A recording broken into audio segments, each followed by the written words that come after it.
This episode of The Breakfast Dish is brought to you by Inventures, your front row seat to what's next.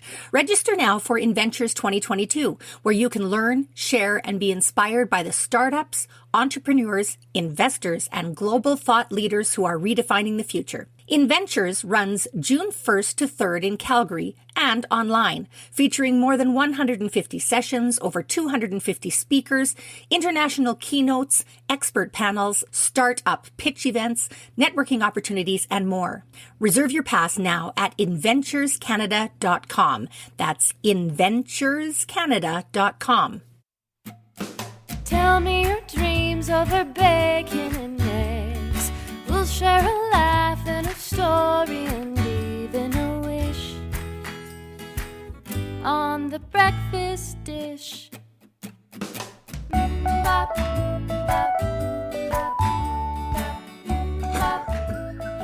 Good morning, everyone, and welcome to episode Expo of The Breakfast Dish, this podcast that I, Karen Johnson-Diamond, host with my son, Griffin Cork, and we are today live at the Calgary Expo, so it doesn't matter what episode number it is. I was going to say, do you know the real number? Or I have absolutely no idea. I think it's 71. Okay, that's awesome. Episode 71 of The Breakfast Dish. We are recording this live at the Calgary Comic Expo, so it'll be a little bit harder to edit if I'm wrong, so no holds barred. See, I was trying to do you a favor. Just episode That's Expo. fair. I don't need, just episode. Gross. Now, I know this is an audio medium for those of you listening at home and aren't here currently. I need to talk about something, and it's something that I guess I've repressed for the last 20 minutes. Karen picked me up, we've traveled here together, and she showed up in this costume. And, I understand that there's a lot of nerd culture that I am not privy to or not as well versed in. But Karen, do you want to explain what you're dressed as? Yes, I'm dressed as Nelna from Helman Diamond. And what property is that? Property? Yeah, what property is the character? Is it like an original character? Yes, it's very original. Interesting. And tell me the backstory of this character. Well, Nelna, if you know the clip, Nelna is the clip's creative.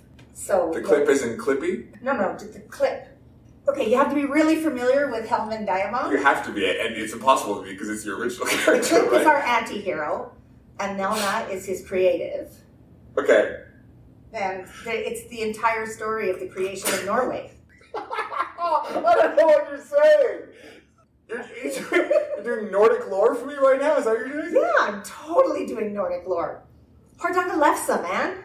But I need to just Can't do visually... noise. Wow, visually describe your costume to me. Okay, all right. I'm wearing a blue tie-dyed skirt and a bright green shirt, and I have my red sash around my corner. I have my red sash around my shoulder. Now, I need to be clear about this. It's not a red sash. No. It's one of my ties. No, it's red your tie, dad's and I see tie. that it's stapled. It's your dad's. It's not stapled. It's held with a pronouns button. Got it.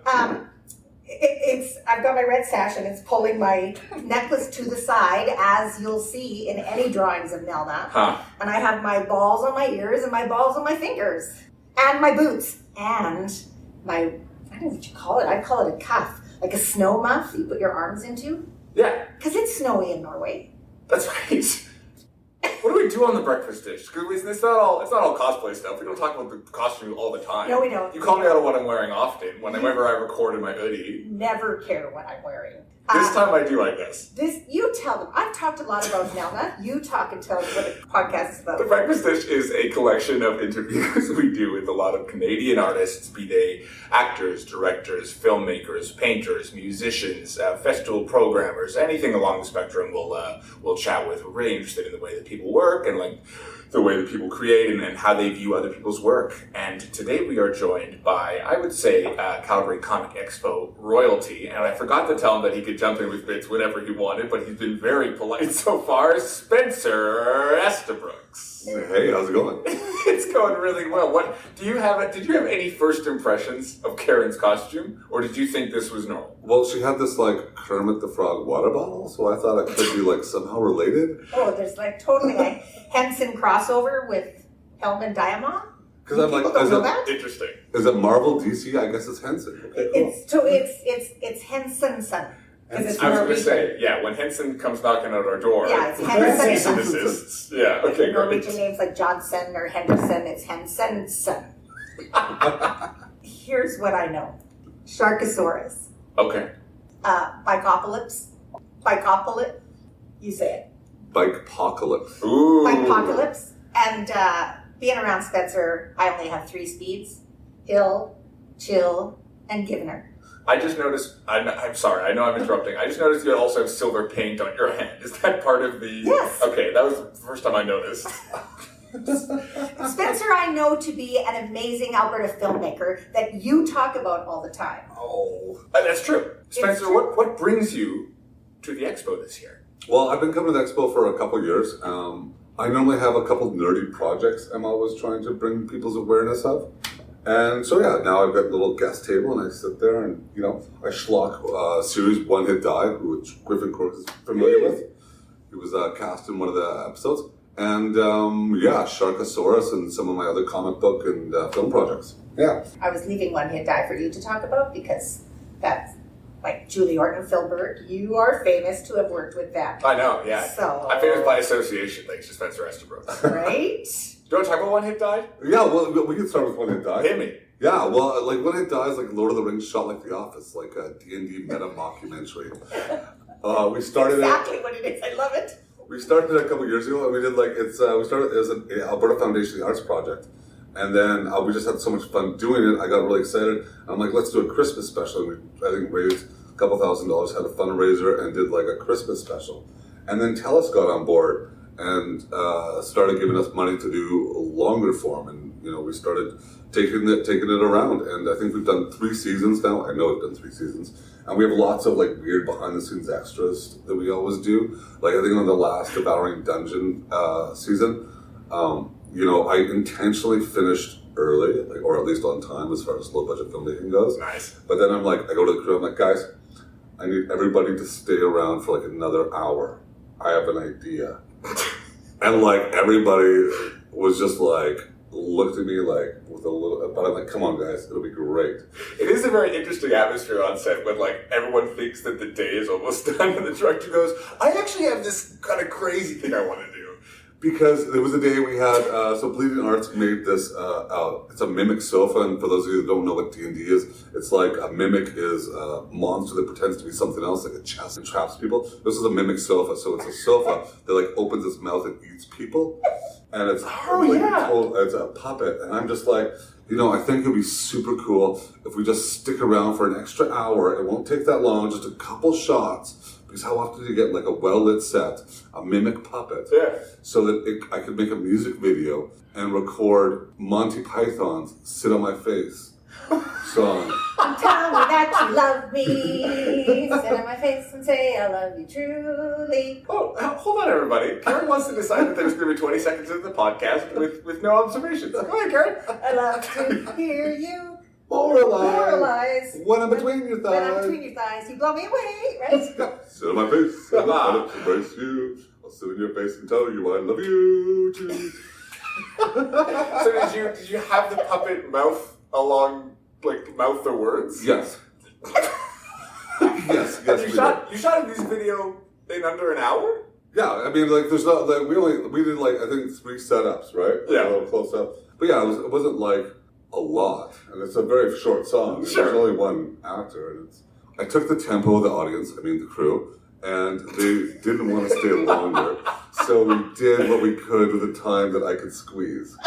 But it was ridiculous, and I think we all sang along at the same time too, so ridiculous. It's kind of hard not to sing to that song. It's also really fascinating, I think, having a project that starts out as something like truly like homegrown and like supported just in the people making it, being like, this is a blast, and then having someone like a broadcaster like TELUS be like, that's a cool thing and we want to help it. Like that's sadly not a story you hear a lot. The funniest part was for the 3rd season, like when we did the Devouring Dungeon, because we were on the TELUS video on demand. Yeah. Optic. But when they came back, when they came to me, approached me for the 3rd season, they're like, because they were looking at their metrics, and it was like in the top 10. They weren't allowed to say it was in the top 10 of their VOD spots. Really? Wow.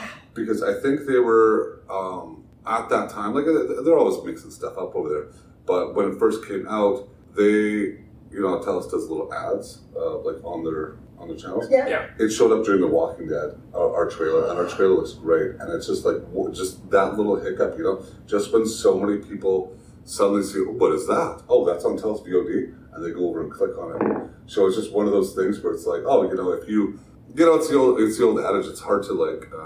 The only difference between like a great movie no one sees and a terrible movie everyone sees is like how much marketing you put into it. Yeah. And when a One Hit Die trailer shows up in like a Walking Dead TV show or like in the commercial break and like millions of people watch it, a large percentage of those people are going to be like, hey, what is this? This is pretty cool. Let me go check it out. So that's why I did it. But they don't always do that. No. It's interesting. We got a message like that for Abracadabras once for our first season. They were like, we can't say where, but you're in the top 10. But I wonder why not. Like, I wonder why they don't share that kind of information. I think it's because they're not allowed. Like, no one likes to share analytics. Like Netflix doesn't like to share their analytics. Everyone keeps their data close to the chest. Probably because they don't want you to know how much they watch what we watch. Right. Watch us watching. Yeah. I don't know exactly, but it's So it's but it was fun, and it's like if you've got space to advertise, like it makes such a big difference. Yeah, there was a breakdown I think of like it was either the first Sharkasaurus or Sharknado, or the second Sharknado, where like the marketing budget of those two movies were almost like exactly parallel to the production budget. It was like they spent $2 million on production and also $2 million on marketing. Like, it's crazy. I do that's the problem with my projects is I've got such a small budget to begin with. I spend it all with whatever we can. Us too. Yeah. And then there's just not a lot left over for marketing. And if they gave us more marketing money, I'd probably just spend it in production because I like making movies. Yeah. I think I have to step in here and say I think it's Melman Diamond that's at the top of the 10. And that's interesting. Yeah, that's why they don't want to tell you. They don't want you to feel... I just want to clarify something. Your original character that you made up 20 minutes ago is the top viewed thing on TELUS Optic TV? Yes. In what sense? What? It had a commercial during Days of Our Lives. Yes. Days of Our Lives. It had a commercial. Yeah, it went like this. Like the scene in Days of Our Lives went like this. Martin, I'm pregnant, and you're not the father. And then cut out to Nelman going, Kaminsky! And then... And sorry, can I just hear Nelman's voice one more time? Kaminsky! Interesting. To keep the cosplay going, and I would say like 100% accurate, your visuals are great. You're sounding a little not like Nelman, so if you could do the rest of the podcast in that Nelman voice you just picked, that would be great. I think you'll be really sorry you asked me that. You're right. I already am, and I'm doubly back on it. Good Lord. Now, it was a Freudian slip, but I do want to talk a little bit about Sharkasaurus, because I'm pretty sure it was formatted in a very similar way, where it started as like something small and like passion project driven that just like exploded. Well, Sharkasaurus was the very first Story Hive project picked. Like the first time they did it. What? Like the first edition? And like, and people like I saw all the other Story Hives that came after that. I'm just like, you guys have it so easy. You did not know what it was like when TELUS really didn't know what they were doing. Totally. Oh my God! Because when it came out, it was like, what Story Hive is, you get a chance to win $10,000 for a production based on people voting for you. But they weren't that organized. So, they gave us like a month of like voting time. It wasn't like a week or so, it was a full month. And I just went stir crazy. Yeah. You're checking the results, like where you are on the rankings and just trying to like, and I came up with all these like super weird, because I've just got time to stew in my juices, like the full month, all these weird grassroots marketing things. So I would have like a lost Sharkasaurus poster that like a lost paleontologist, if you see like I remember those. I remember seeing those. Yeah, and then there was Julie like and Jason. We were on Twitter. We were doing YYC Sharkasaurus reviewing burgers. It was we took out ads in the personal ads like paleontologist seeking creationist looking for threesome with Sharkasaurus. Like an actual newspaper personal ads. Yeah, and it would go to like so like just anywhere I could think for free or to like put the Sharkasaurus.com, which would go to the voting thing, and just anywhere and like just wow. And it was a month of this, and it was just like by the end of it, I was just oh my God, if I lose this competition. competition. I put in way too much work. Slowly, I've started to realize, one, that a month-long voting period is far too long, and then eventually that voting is not a good idea in the first place. So they moved it to kind of like a jury deciding like what projects have merit. But yeah, the beginning Story Hive projects, you would just go for 3 weeks, and like you just see it in every film group in Calgary being like 6 different Story Hive posts a day, being like, "Hey guys, support the indie! Like, go click on 3. Everyone's got 5 votes." Oh yeah. Yeah, I'm really glad they moved away from that system. Good Lord. What would be like if we had true democracy? Yes, certainly.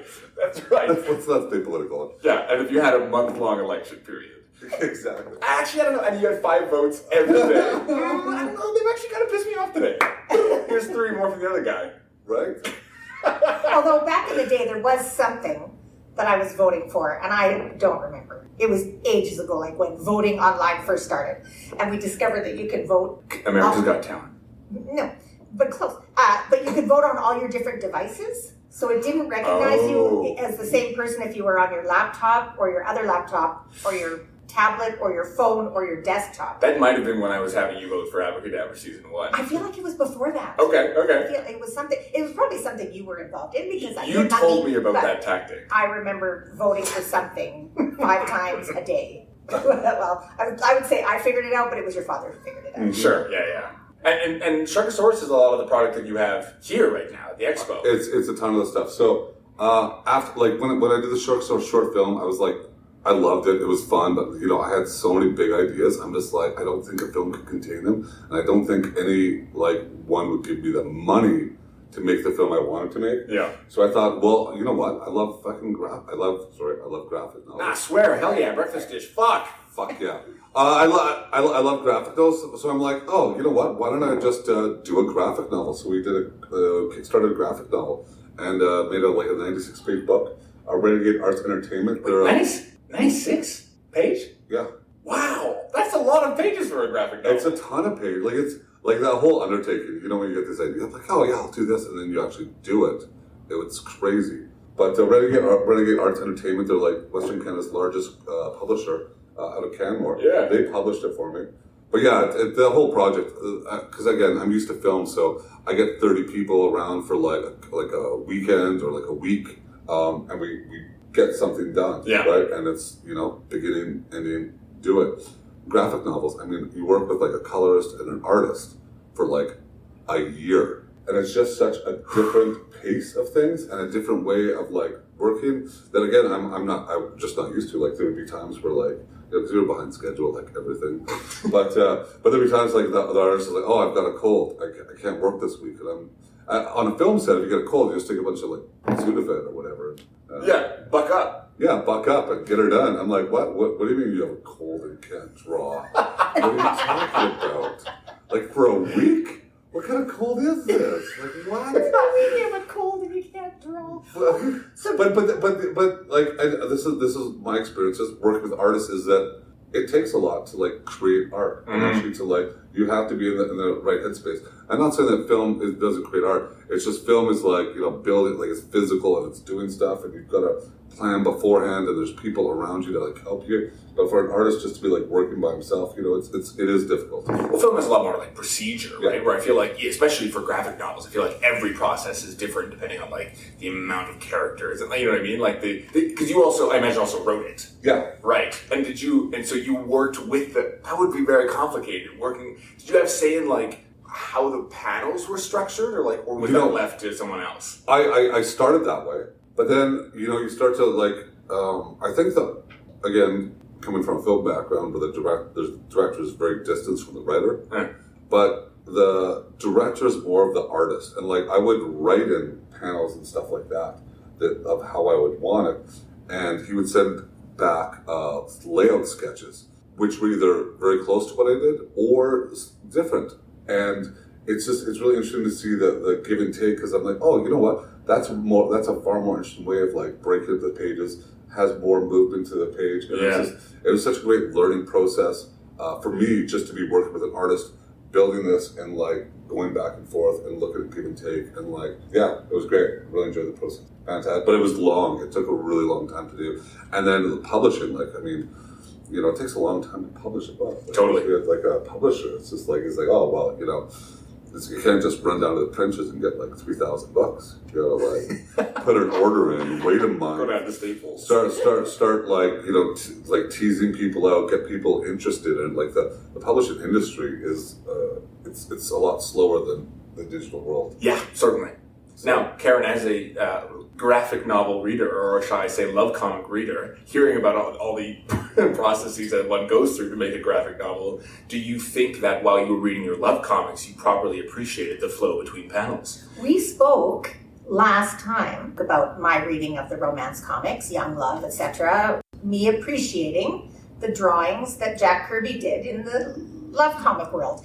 And as I mentioned, on soap operas, we were watching TV, One Days of Our Lives, somebody will say something and then someone will walk towards the camera, so we get like an emotional close-up, and Joey on Friends calls it smell the fart acting, but they move forward towards the camera and have their reaction and say something like, Tony, I'm not your mother, something like that, right? Oh. But in the panel of the love comics, they do that by just drawing the characters closer to the foreground of the panel. Yeah. And usually, as I have mentioned in the past, and people just need to pick up a couple romance comics and check this out, usually the panel this is turning into a political speech, cuts out. as I have mentioned before. I think, I want people to appreciate the artistry of this. They cut out, the panel cuts the torso, cuts in only the torso of the woman. So her speech bubble is always coming from her boob. This is the boob talking. The boob talk. Right. Yeah. And, what's his name? I want to say Lichtenstein. Okay, never mind. I can't even tell the story. There is a famous artist that has taken panels from comics and blown them up and got in a whole bunch of controversy. Keep talking. I'll figure out what it is. Okay, great. What kind of romance comics would you recommend? I haven't read a lot of romance comics. Ooh, that's interesting. There's a great series with Johnny Love, and I think the Johnny Love character goes through the Young Romance series. But Young Romance is a good one. Sweethearts is a good one. I can't remember the names of all of them. We read these comics, my sister, my cousin, and I, growing up in a tent in Lac La Biche every summer. And we would buy these romance comics for 5 cents at garage sales and read them. So now they're worth so much money. I have so much money in love comics, but probably not because we actually opened them and read them. And right, because they're still you don't have any mint ones. No, I don't have any mint ones. No, we opened and read them on sandy beaches. Do you ever get anything like that, like any kind of collecting? Yes, but I just want to say briefly that I have written a love comic. Stop it! What's it called? Sharkasaurus. Oh, that's true. Sharkasaurus is actually a love story. That's really true. I actually forget that it's truly a love story. I'm buying this book before we leave. Okay. It's here, right? I have a copy also, but also by Spencer's. No, by Spencer's. What am I doing? I'm reading his merch sales. It's because basically it's Romeo and Juliet. Yeah. Except instead of Capulets and Montagues, there's Croesus and Paleontologists, and two star-crossed lovers caught between them. And it's about whether or not people can overcome their ideological differences and become better versions of themselves. Sharkasaurus. Right? Sharkasaurus. Wherefore art thou, Sharkasaurus? By any other name, that would bite us hard. Nice. And like basically, and this is back when, I guess, when I was doing this, like 2016, 2017, like I was looking at the world, and at that time we were in a divided world, right? The left and right were constantly at war with each other, and it's gotten worse since then. I was going to say, now we're totally unified. But like the thing about Sharkasaurus is I found the thing that brings people together, that brings the left and right together, the thing that unites all people. We all die. That's what Sharkasaurus does, brings people together one bite at a time, And that's the love we put in the world. That's beautiful, man. Of course you're a writer. That's amazing. Griffin's weeping. Enough! Don't call me out of my own podcast. Okay, seriously, talk about something. I want to look up this artist. Come on. This episode of The Breakfast Dish is brought to you by Pod Power. With Pod Power, our sponsors are making it possible for us to amplify the voices of Albertans and Alberta podcasters. This episode, Edmonton Community Foundation is helping us give a Pod Power shout out to high-level hip-hop. CJSR presents High Level Hip Hop. It's a deep dive into Edmonton's hip hop scene and the artists helping shape it.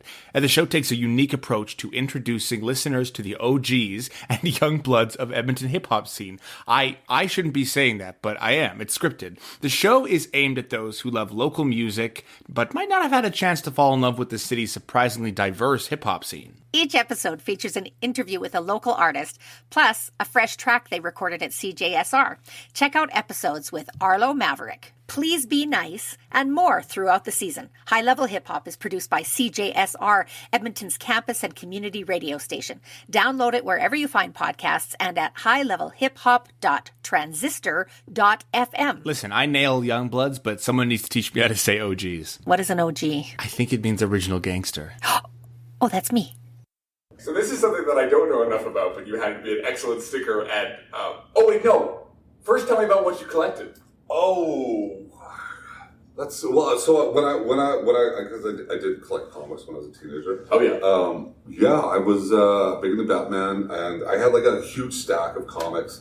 Forgotten Realms, this weird character Ralph Snart, like a bunch of indie stuff, and a bunch of and I had like stacks and stacks. But I still hope my mom has them, but I try and not collect stuff as much. Right. Because, and if I do, I'm really specific. Like I had a VHS collection, like 10 tapes, and they'd be like, Bride with White Hair, this like weird Hong Kong thing, Evil Dead 2, like just really specific genre stuff that inspires me. So I try and not dabble too much into full collection. Although currently I am collecting bicycles, but we'll get back to that. You're collecting full bicycles? Fallen into this thing. We could talk about this in a bit. It probably has to do with my other project. We should talk about the Ballad of Sharkasaurus too. We should. I thought you were going to say in terms of I've stopped collecting things because it has something to do with storage and I don't want to seem like a hoarder. But if you're now collecting full bicycles, that cannot be a problem for you. My underground parking, it looks like a bicycle chop shop. Oh my lord, you're.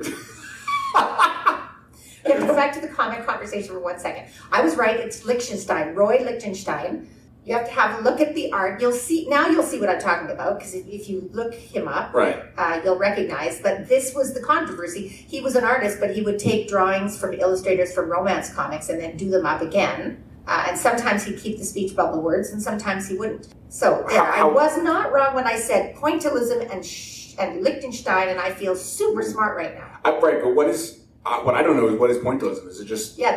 It's all the little tiny dots. Can you tell? This is an audio medium, so I'm showing a picture. I'm sure I'll post some link or something in the podcast notes if you've gotten this far. Anyway, Roy Lichtenstein, 1923 to 1997. I've seen his art now that I'm looking at it. I've seen his art, and I didn't realize the controversy, but I fully understand, just because right now, we're in the guest area, there's so many artists, and I talk to them all the time at the expo here. We go afterwards, and I just... they spend so much time perfecting their art and perfecting these characters. Like the art and illustration that goes into your comic book is incredible. And when I'm and then for someone to come along, and basically Andy Warhol your art. Yeah, right. That's exactly what it is. Yeah, I understand that controversy, and I understand how artists would be, frustrated by that. But he is creating something new with pointillism. It is. I understand the controversy. I'm like, oh God.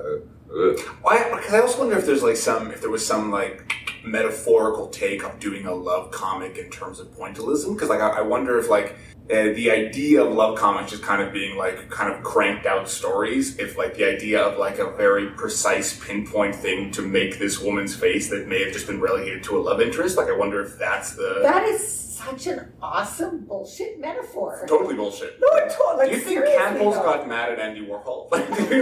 Was that awesome for them, or was that terrible for them? Campbell's, and I don't know. That's a good question. It was Campbell's, right? That was the soup they did? Yeah, okay, great. Campbell's tomato soup, I think. Yeah. I wonder if that was so cool for Campbell's, and that their stock prices went, or if it was really bad. I can't imagine it was bad. Because they don't make money off of... it's got to be great, because it identifies them as a brand. It creates a universal, visual... Yeah. And the money, he probably made a good amount of money on it, but it probably only happened once, right? He's not constantly making profits off it every time. You don't get royalties from painting. I don't think so. I don't know how that works. But I think that he could make prints of it and sell it. Oh, that's a good point. Okay. Well, I will tell you, speaking of money, that my sister... I'm broke.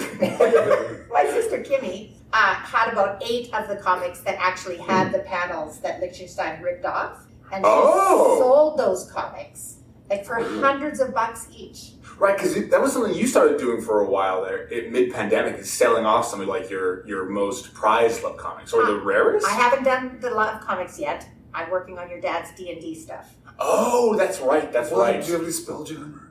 Oh, yeah. Yeah, you should come look at my dad's stuff. Yeah, I wonder if I sold that. There'll be stuff there that you're interested in. But you know what there is? There are a couple just obscure 1980s Alberta-made comics in there. I'm just going to give to you because nobody would appreciate them. No. I don't know what they're called, like Bongo or Bonko or something like that. I would love to see these. I would love to I'm just going to give it to you. Yeah, amazing. It has to be something who I would hope appreciate. someone made an Alberta comic named Bonko. It's something like that. And then I also just want to see your dad's basement where he keeps all his D&D stuff because it sounds super cool. A lot of it is like notebooks of like homebrew stuff he made. The D&D podcast we record, the Dias cast, is like using a lot of Cobalt Press's material, but is the structure of the world, like this kind of post-apocalyptic world, is based off of a world that he homebrewed at like 24 with his friends in college. It's very cool. Have I told you the Whammo story? Speaking of Bonko? What's Whammo? Exactly. So me and a few of my Numera film buddies were at Banff World Media Festival. And it was like the last night, and we went to like the E1 Netflix party, whatever, and just got totally trashed. So we're in our hotel room. It's me, Jordan, Joseph, and Morgan.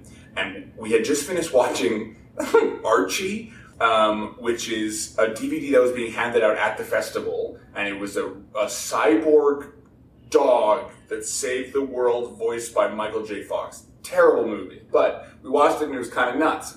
And then we went on some hotel TV station, and it was like how I think a lot of the Western cultures views a lot of Japanese game shows, except it was all fully in English. So there would be symbols on a wheel, and we like tuned in halfway through, and so they'd go like, and like land on like a spiral and a duck face.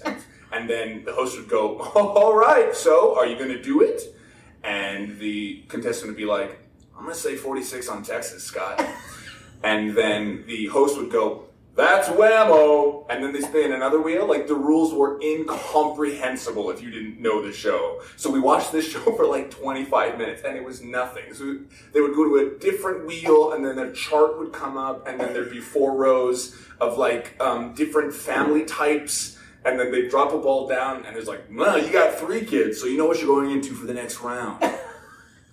And the whole audience was like, ha, yeah, 3 kids! Whammo! Yeah, that's Whammo. Or maybe Bammo? I couldn't remember. I'm going to look that up on YouTube now. Wow. It's nuts. Look it up. Wow. I want to go back to the bikes. The collecting of bikes. Well, here's why. Because Griffin and I normally have a what's coming up section in our podcast, like what you can look for. And Spencer has something amazing you can look for. So Spencer, tell us where the bike hoarding is coming from. Well, so I don't know if you guys have been noticed what happened in the last couple of years. There was a pandemic. What do you mean? What? Yeah, there was a pandemic. There was a virus, I think it's called COVID. Oh my God, you're comic book artist. That's why they were sick for patient 0. And it basically shut down the world. I haven't noticed, actually. Yeah, have you heard about this fake vaccine they're talking about? That's because you can podcast. Don't get out. But like during the pandemic, like we would buy growlers of beer and like just in my bubble, because I had a new partner and some friends, and we would just like bike around the river and drink beers by the river, and we just had such a great time. That's great. Doing this, and it was like the world was calm. It was a really surreal, almost like being in the eye of a storm, where just like everything just feels quiet, So we started doing this a lot.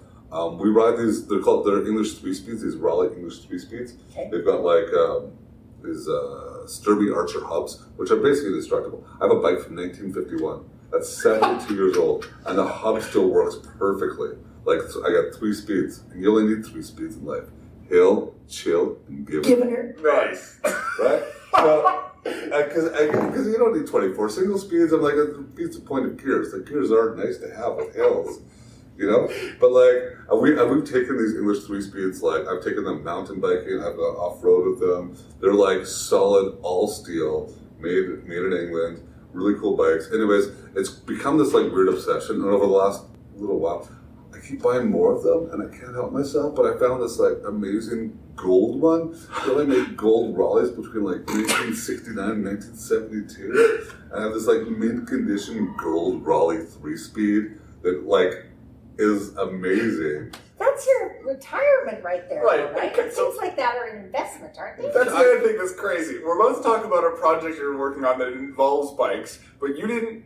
The collection of bikes didn't start for the project. The project was birthed off of your collection of bikes. Yeah, and just, you know, so we're sitting like literally we go around and we like drink beer, maybe, you know, partake in the cannabis substance. Partake in cannibalism? Cannabis, and you know, thinking about the end of the world, right? And then somehow I came up with the idea of a BIKEPOCALYPSE, where, you know, because basically I started thinking about the fact that, you know, gas only has like a shelf life of 6 months, right? So gas evaporates, it doesn't stick around, the gas your tank too long, it will go bad. I did not know that. And the fact that, like, if a big solar flare happens, and the northern lights would look beautiful, but literally knock out the satellites. So if we had, like, no satellites and no gas processing for 6 months, we would literally be, there would be no Mad Max. Because you need to, like, have an oil refinery going. So I didn't know gas could go bad either. That's crazy. yeah, so I mean, like, we're in a very precarious, like, perch here, right? Like, keeping the world moving. Drive!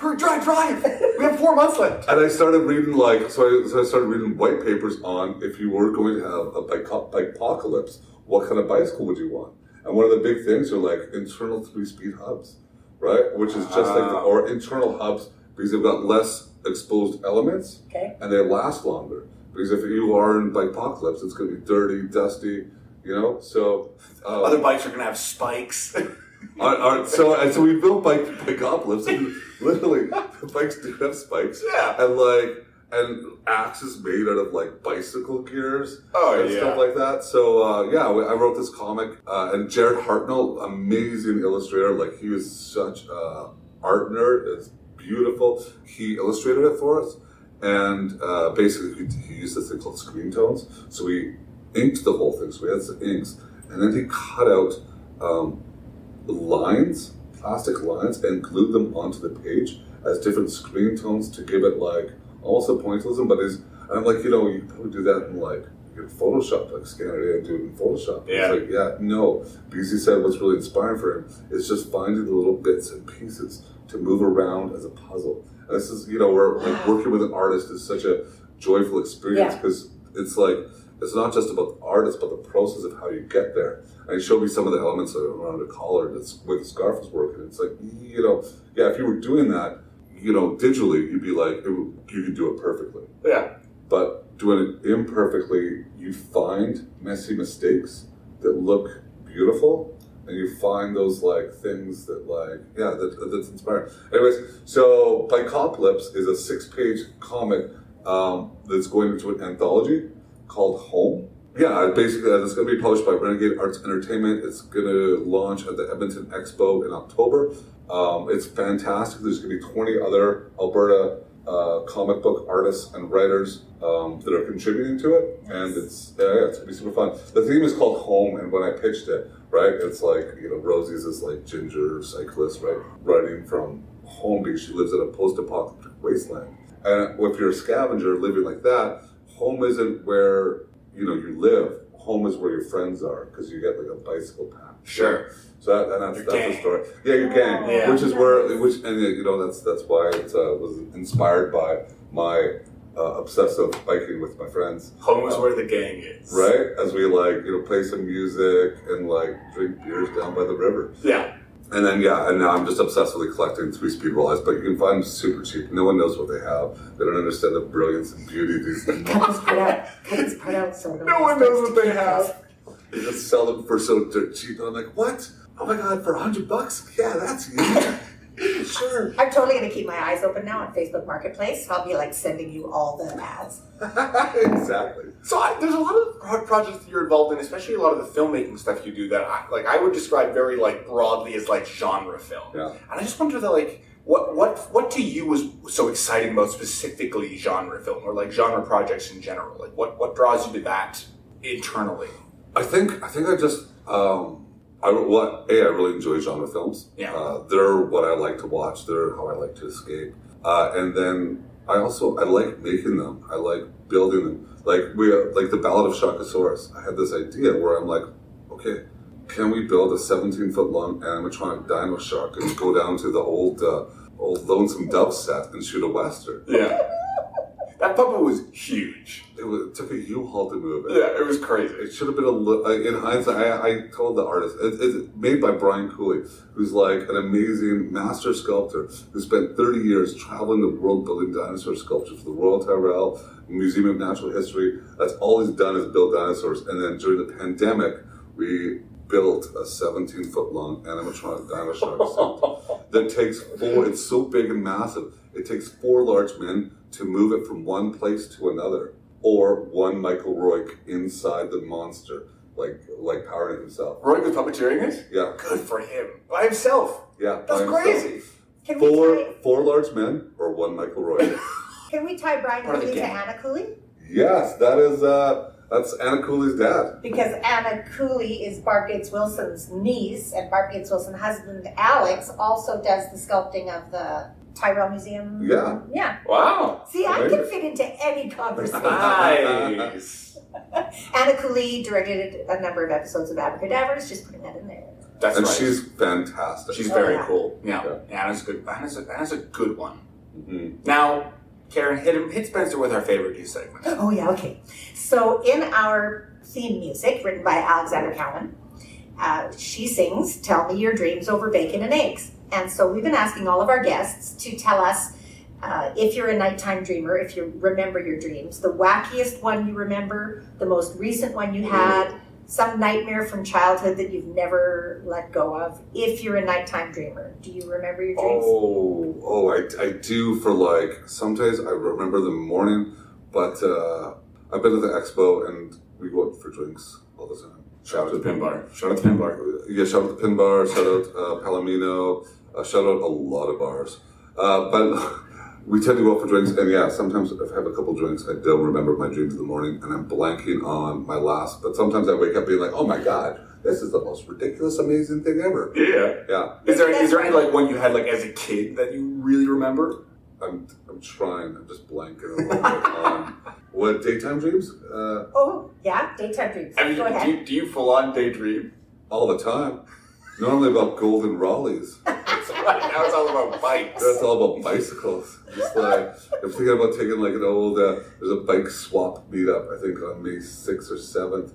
And I'm going to go down, I'm going to try and find an old like vintage 10-speed. Yeah. And then like a nice light bike with like speedy wheels. And then put a 3-speed hub in it. Because you only need 3 speeds in life. Hill, chill, and give it. It's a Frankencycle. Is the bike community in Calgary big? Like, I know, like, in some other cities, like, I would say Vancouver, I know they have to have a big bike community. But is it more underground here, or is it, like, pretty prominent and I'm just a fool? Well, no, they ride above ground. Like you. They ride. Oh, they ride. Oh, they ride. There is a big bike community. They haven't been as active. I went to a Mad Max bike rally last year, like a bike parade last year, and they still do critical mass. It's harder with the pandemic because you can't really congregate in groups. Sure. But like Dandy Brewing used to have the Dandy cycle, where you dressed in like a tweed cycle. So there's that stuff that was like before the pandemic, but it's just kind of coming back now. It's still really hard. I find when it comes to the bike community, I think beer bike tours, like just if you go around the Barley Belt or in certain areas, you'll see like groups of people that are like all on bikes, and I'm like, oh, you guys are like crushing breweries, right? Because it's, they have a certain look of glee. Sure, yeah, drunk biking. Yeah, well, yeah, but it's like anytime I am cycling and like you pass people get this like look, this smile on their face when they're riding their bikes that is just like, it's just heartwarming to me as well. That's really nice. I love people on their bikes, and it's, you get on a bike and it's just fun. It's a better way to like travel. I have my partner, she's a wonderful, we met before the pandemic, but I've been seeing since then, is really into walking. And I've been trying to break her of this. Because I'm like, why don't we just take bicycles? It's faster, it's more convenient. She's like, Spencer, it's 2 blocks away. And I'm like, I know, think of how much time we'll save. That's right. They're lickety split. Right? Speaking of travel, you've done the, or at least a smaller kind of expo circuit. Like you mentioned, you're going into the Edmonton Expo. I think you and I met up with the Saskatoon Expo. So much fun. Which other ones have you been to? I've been to Portland, Vancouver, Toronto. Wow. Portland was my favorite. Yeah, totally. They actually serve craft beer like at your table. So you can be like, it's like here I've got like coffee and I'm drinking coffee. There you've got beer. Yeah. And let me tell you, when it comes to the Sharkasaurus pitch, 2 pints in, it is glorious. Can we get some beer? Any You're gonna love this? people here at the expo? That's right. And I think people are far more interested in buying Sharkasaurus after 2 pints of beer as well. Hey, I'm a non-drinker and I'm buying that graphic novel. So you pitched it already. And you know what I'd buy for $1? That the breakfast dish is part of the Alberta Podcast Network, locally grown, community supported. The intro music you just heard and the outro music you're about to hear has been composed by Alexander Kalman. All graphic design for the breakfast dish has been done by Morgan Ernter. Spencer, thank you so much for joining us on the breakfast dish and taking a break from the current booth you have going. And I just want to say one more thing. Please. The expo, I mean, it was back last year, but it was small. It's just so good coming out of the pandemic to see all these creative people, and there's just so much love in the room and so much love from like the fans, and it's big and it's back and it feels really healthy out here. Even just walking here to the Quarter Horse room, you see people just like swirling and hugging and like appreciating their cosplays and stuff like that. Like the community is very, very apparent. Yeah. And you know, we've got. Sorry, I know you already did. No. But we did like just seeing people. Like it's great to see fans, and there's people that know me from here and come back to be like, hey, what's new? What's up? Right. Oh, great. I saw, you can't see it now, but there's a couple that run Love and Geeks. They both got matching Sharkasaurus tattoos. That's really nice. Oh my Lord. It's amazing. But it's like, yeah, like to see something you've done, you know, inspire other people to like start a business and then they get a tattoo, and it's just like, it's great to like meet people, inspire people, be inspired by people, and I love the expo. So. Well, I love them for giving us the chance to record live here at the expo and talk to you, Spencer Estabrooks. That's right. Inspire some people audibly. Inspire people audibly. Where can people find out more about what you're doing? Like, give me some plugs for One Hit Die, Sharkasaurus, your personals. You know, if you Google Sharkasaurus, you'll come up with me. It's going to be the thing. If you Google One Hit Die, you'll come up with me. My main website is called Dead West Productions. BIKEPOCALYPSE with a P, BIKE Apocalypse. Yeah. It's I put the P in there for all the ASMR lovers. Now, the last thing we like to do with our guests is Karen is a professional advisor, and we'll ask you a personalized question that we did not plan beforehand. It might have something to do with what we talked about, but maybe not. Here we go. 3, 2, 1. Okay, this 14-foot shark, if you had to make it breakfast, what are you feeding it? Bacon and asparagus. I mean, I'm a vegetarian and I want that right now. With a squeeze of balsamic vinegar. Brings out the sharpness in the asparagus. I seriously want that. I can just imagine the smells. Anyway. Well, we have to go get that now, or else Sharkasaurus will get us. Thanks for listening, everybody.